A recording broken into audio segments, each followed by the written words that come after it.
Magandang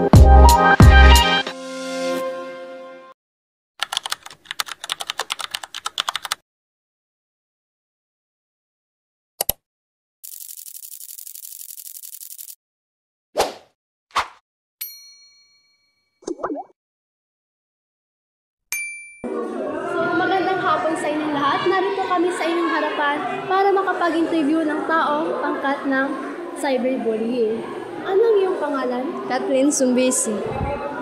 So, may 5 katanungan lamang kami tungkol sa cyberbullying. Number 1, nakaranas ka na ba ng cyberbullying? Yes po. Number 2, paano mo malalaman kung ang isang tao ay biktima ng cyberbullying?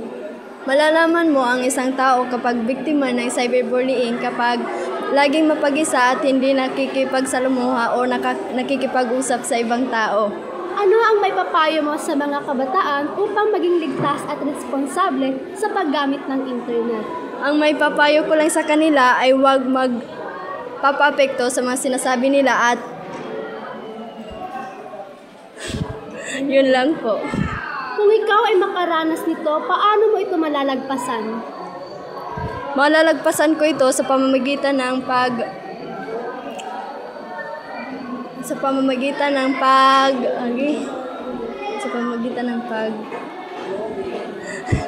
pagdadasal o Ano ang mga pangkaraniwang epekto ng cyberbullying sa akademikong buhay ng estudyante? Ang mga epekto nito sa kanila ay maraming nagsusuicide o nagpapakamatay. Sige, maraming salamat.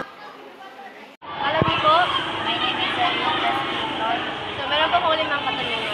Number 1, nakaranas ka na po ba ng cyberbullying?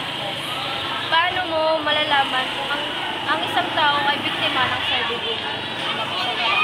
Number 3, ano ang may papayo mo sa mga kabataan upang maging ligtas at responsable sa paggamit ng internet? Number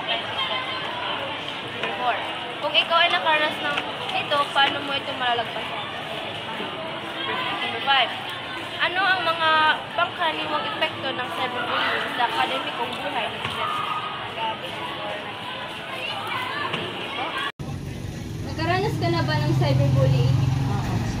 Paano mo malalaman kung isang tao ay biktima ng cyberbullying? Malalaman ko ang isang tao kung biktima ng cyberbullying sapagkat siya ay malungkot at nawawalan ng tiwala sa sarili. Ano ang maipapayo mo sa mga kabataan upang maging ligtas at responsable sa paggamit ng internet?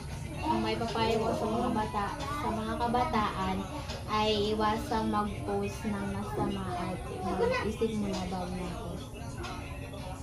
Kung ikaw ay nakaranas nito, paano mo ito malalagpasan? Kung ako ay nakaranas nito, malalagpasan ko ito sa pamamagitan ng pagsubok sa amin ng magulang at umiwas sa pag-awat at gumawa ng mga bagay na makakasya sa sarili. Ano ang mga pagkaraniwang epekto ng cyberbullying sa akademikong buhay ng estudyante? Ang cyberbullying ay nagdudulot ng pagbaba ng grado at kawalan ng gana sa pagpasa